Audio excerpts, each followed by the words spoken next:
Assalamualaikum warahmatullahi wabarakatuh. Baiklah, di sini kami dari kelompok 4 Psikologi Orang Dewasa akan menyampaikan hasil diskusi dari kelompok kami. Pertama-tama, saya akan memperkenalkan terlebih dahulu rekan-rekan saya. Yang pertama, Damar Tutur Wijaksono, yang kedua, Pratiwi, yang ketiga, Vita Apriani, dan saya sendiri selaku moderator yaitu Yeni Kurniati. Baiklah, langsung saja kita memasuki materi. Penyesuaian pekerjaan adalah proses yang berkesinambungan dan dinamis dari para pekerja untuk berprestasi, beradaptasi, dan menjaga hubungannya dengan lingkungan kerja. Penyesuaian pekerjaan ini berhubungan dengan masa jabatan, konsep kerja, dan penampilan dalam bekerja.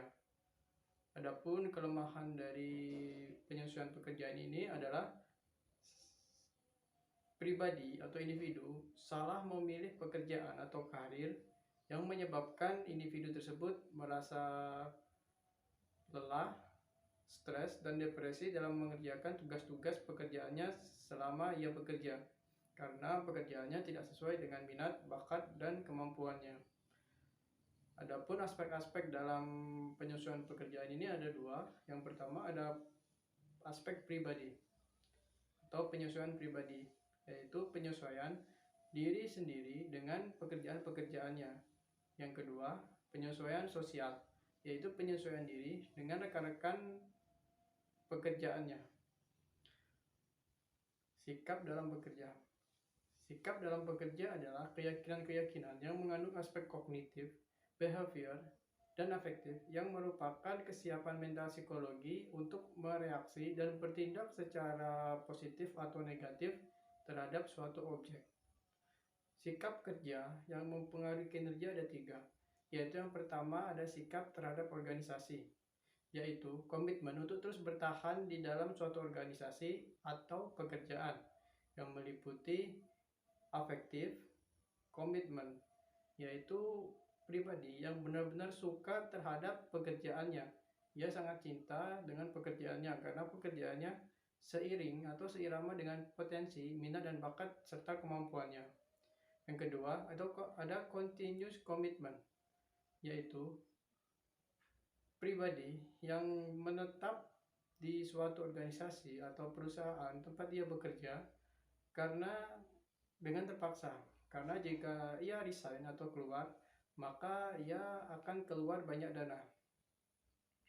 Yang ketiga ada normative commitment, yaitu seseorang yang bekerja karena merasa ia mempunyai ingin balas budi terhadap pemilik perusahaan. Yang kedua ada sikap terhadap pekerjaan, yaitu seseorang bekerja di suatu bidang yang benar-benar ia senangi, maka kinerja orang tersebut akan baik karena didukung oleh rasa nyaman, rasa senang, dan rasa kepuasan terhadap pekerjaannya.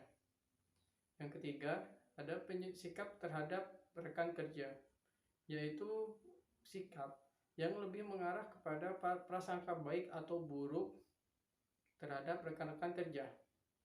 Perwujudan prasangka yang baik bisa dengan mengobrol bersama, tidak ada sikap ingin menjatuhkan, dan lain sebagainya. Sedangkan perwujudan prasangka buruk adalah diskriminasi karena adanya rasa iri antar individu. Yang materi selanjutnya yaitu kesempatan kerja bagi para lansia. Lansia adalah seorang individu yang telah mencapai umur 60 tahun ke atas untuk seorang pekerja, lantas dia pensiun. Lalu kesempatan kerja bagi para lansia ini ada banyak sekali. Yang pertama yaitu berwirausaha sesuai minat dan bakatnya. Berwirausaha ini sangat cocok bagi para lansia karena para lansia bisa menyesuaikan diri dengan usahanya karena ia berwirausaha, bisa menyesuaikan dengan stamina, kekuatan, dan aspek-aspek lainnya yang mendukungnya untuk berwirausaha. Yang kedua, ada menjadi pelatih dalam olahraga. Seorang lansia yang memiliki latar belakang dan pengalaman sebagai olahragawan atau atlet bisa berkesempatan untuk kerja menjadi seorang pelatih atau supervisi, karena dalam pelatih ini tidak membutuhkan tenaga yang ekstra, hanya saja membutuhkan pengalamannya waktu ia masih muda, sehingga individu yang lansia bisa menyesuaikan dengan pekerjaannya. Lalu yang ketiga bisa menjadi dokter yang senior dan lain sebagainya. Assalamualaikum warahmatullahi wabarakatuh. Perkenalkan, nama saya Pratiwi. Di sini saya akan menjelaskan tentang penyesuaian diri terhadap masa pensiun, jenis pensiun, sikap terhadap pensiun, kondisi yang mempengaruhi penyesuaian diri terhadap pensiun, dan perbedaan seks dalam penyesuaian diri dengan pensiun. Yang pertama yaitu penyesuaian diri terhadap pensiun. Penyesuaian diri terhadap pensiun ini sangat sulit dihadapi karena masa pensiun ini berarti kehilangan apa yang dimiliki antara lain seperti jabatan, kekuasaan, status sosial, dan status sosial. Individu diharapkan dapat menerima penyesuaian diri dengan baik dan belajar menyesuaikan diri dengan apa yang sedang terjadi pada dirinya yang sudah tidak bekerja lagi sesuai dengan keadaan objektifnya. Menerima dengan baik dan belajar menyesuaikan diri dengan lingkungan barunya merupakan salah satu ciri individu yang memiliki kemampuan penyesuaian diri yang baik. Adapun jenis-jenis pensiun ada 4, terdiri dari 4, yaitu 1. Pensiun normal. Pensiun yang diberikan untuk karyawan yang usianya sudah mencapai masa pensiun yang ditetapkan perusahaan. Di Indonesia usia pensiun normal biasanya 55 tahun. Yang kedua, pensiun dipercepat. Pensiun yang diberikan karena kondisi tertentu seperti pengurangan pegawai di perusahaan. Yang ketiga, pensiun ditunda. Pensiun ditunda ini adalah karyawan yang berhenti bekerja sebelum mencapai usia pensiun normal, sehingga pembayaran dana pensiunnya ditunda sampai karyawan tersebut mencapai usia pensiun normal. Adapun yang keempat adalah pensiun cepat. Pensiun yang diberikan karena adanya sebuah kecelakaan sehingga pekerjaan dianggap tidak mampu lagi untuk dipekerjakan pada perusahaan. Yang selanjutnya adalah perbedaan seks dalam penyesuaian diri dengan pensiun. Tidak ada perbedaan antara penyesuaian diri pada laki-laki pada masa pensiun, baik pada laki-laki maupun perempuan. Karena laki-laki dan perempuan sama-sama memiliki kemampuan penyesuaian diri yang baik. Perempuan memiliki kecenderungan lebih mampu untuk merawat diri sendiri dan memperoleh dukungan sosial yang lebih besar daripada laki-laki. Selain dari itu, adanya pandangan mengenai peran laki-laki yang merupakan sebagai pekerja keras dan pencari nafkah bagi keluarga yang menjadikan laki-laki puas terhadap pekerjaan sebelumnya, berdasarkan kutipan Sari pada tahun 2010. Selanjutnya, tidak ada perbedaan antara usia terhadap penyesuaian diri pada masa pensiun. Selanjutnya yaitu kondisi yang mempengaruhi penyesuaian diri terhadap pensiun dan perbedaan seks dalam penyesuaian diri dengan pensiun. Terdapat 5 faktor yang mempengaruhi penyesuaian diri pada masa pensiun ini. Yang pertama yaitu kondisi fisik. Yang kedua adalah perkembangan dan kematangan. Ketiga, keadaan psikologis. Keempat, keadaan lingkungan. 5, agama dan budaya.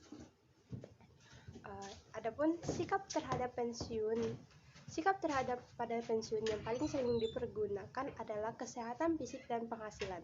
Seseorang cenderung bersikap bingung dan cemas terhadap masa pensiun ini, serta ketakutan akan masa pensiun. Saya akan menjelaskan penyesuaian terhadap pola keluarga. Kondisi merumitkan penyesuaian diri terhadap pola perubahan keluarga ini, seperti adanya perubahan fisik, hilangnya peran sebagai orang tua, kurangnya persiapan, perasaan kegagalan, merasa tidak berguna, kekecewaan terhadap perkawinan, atau biasanya kehilangan pasangan. Hubungan dengan pasangan, perubahan sosial yang terjadi dan dapat berpengaruh dalam kesejahteraan sosial pada orang usia lanjut pada masa tua ini adalah keberadaan pasangan hidupnya lansia yang biasanya tidak siap menghadapi hari tua tanpa pasangan hidupnya.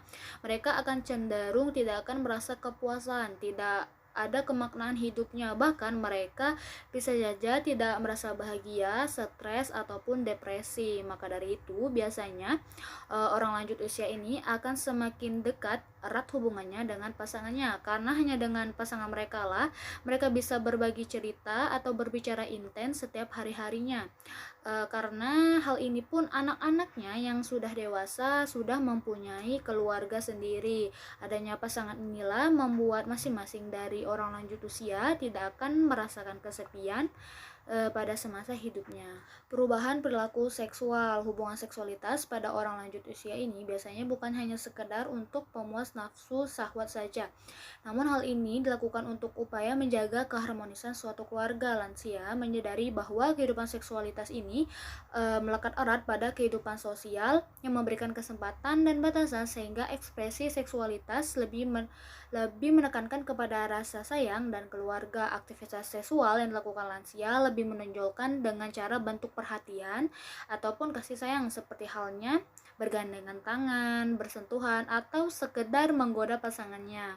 Lansia juga melakukan aktivitas seksual lainnya seperti berciuman, meraba, dan berpelukan, meskipun mereka tidak melakukan hubungan seksual lagi.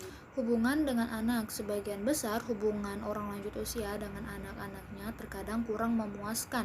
Hal ini pun dikarenakan berbagai penyebab ataupun berbagai macam hal. Salah satunya seperti kurangnya rasa bertanggung jawab atau memiliki kewajiban terhadap orang tua, atau tempat tinggal antar anak dan orang tuanya ini terlalu jauh. Umumnya ketergantungan orang usia lanjut ini terhadap anaknya berkaitan dengan masalah keuangan, dikarenakan orang lanjut usia biasanya tidak memiliki kemampuan lagi untuk bekerja memenuhi kebutuhan hidupnya. Hal ini pun terkadang tidak semua anaknya mampu untuk menerima permintaan atau tanggung jawab yang harus mereka penuhi ini. Hubungan dengan cucu, hubungan erat antar orang lanjut usia atau biasanya kakek dan nenek terhadap cucunya ini tidak hanya memiliki peran penting dalam urusan keluarga, tetapi juga memiliki pengaruh yang sangat besar dalam kesehatan mereka. Hubungan antar kakek dan nenek ini terhadap cucunya ini sangat penting, bahkan sampai sang cucu tumbuh dewasa pun, ujar Sarah Moorman, profesor sosiologi di Boston College. Dan hubungan antara anggota keluarga meningkatkan tingkat harapan hidup. Maka dari itu hubungan ini bisa menjadi sumber dukungan di seluruh Itulah hasil diskusi dari kelompok kami pada pertemuan kali ini. Apabila ada kata yang salah, saya mohon maaf. Kepada Allah saya mohon ampun. Saya akhiri wabillahi taufiq wal hidayah. Wassalamualaikum warahmatullahi wabarakatuh.